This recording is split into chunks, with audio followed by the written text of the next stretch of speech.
HSLC 2026 বিজ্ঞানৰ প্ৰশ্ন কাকত টান হ'ব পাৰে। এই কথাটো নিশ্চয় তোমালোকে এবাৰ হ'লেও শুনিছা।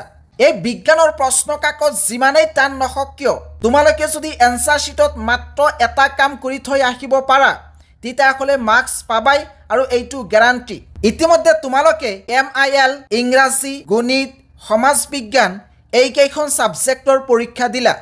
এইকেইটা পৰীক্ষা দিয়াৰ পিছত নিশ্চয় তোমালোকে এতিয়া অনুমান কৰিব পাৰিছা যে এতিয়া প্ৰশ্নবোৰ কনচেপ্ট বেছ হ'ব ধৰিছে। প্ৰশ্নবোৰ কিন্তু ডাইৰেক্টলি কিতাপৰ পৰা কমন নপৰে। ঠিক সেইদৰে বিজ্ঞানত এনেকুৱা ধৰণৰ প্ৰশ্ন আহিব পাৰে, বিভিন্ন ধৰণৰ কনচেপ্ট বেছ প্ৰশ্ন আহিব পাৰে। তোমালোকে কিন্তু গোটেইকেইটা প্ৰশ্ন ধৰিব নোৱাৰিবা আৰু উত্তৰ কৰিব নোৱাৰিবা। কিন্তু এনসাৰ শিটত মাত্ৰ এটা কাম তোমালোকে কৰি থৈ আহিবা। প্ৰশ্ন কাকত যিমানেই টান নহওক কিয়, এনসাৰ শিটত গোটেইকেইটা প্ৰশ্ন এটেম্প কৰিবা।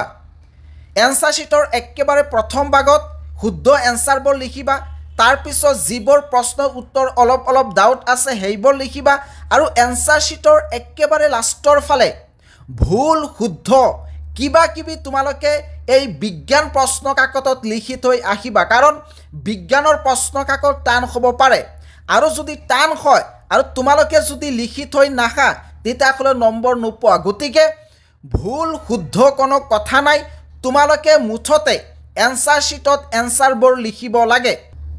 তোমালোকে কিন্তু এই বিজ্ঞানত ফালি থৈ আহিব লাগিব। তোমালোকে ভাবি ল'বা যে এই বিজ্ঞানত নোৱাৰা বুলি কোনো কুৱেশ্যন নাই। গোটেইকেইটা কুৱেশ্যনৰ এনসাৰ তোমালোকে পাৰা আৰু তোমালোকে লিখিবা। যদি কিবা এনসাৰ নোৱাৰা, তেতিয়াহ'লে বেলেগ কিবা প্ৰশ্নৰ উত্তৰ ৰিলেট লগাই লিখি থৈ আহিবা। মুঠতে এনসাৰ শিটত এনসাৰ এৰি থৈ আহিব নালাগে। কেতিয়াবা কেতিয়াবা এক্সামিনাৰে এইবোৰত নম্বৰ দিয়ে। গতিকে তোমালোকে ছায়েন্সত মাত্ৰ এই এটা ভুল নকৰিবা।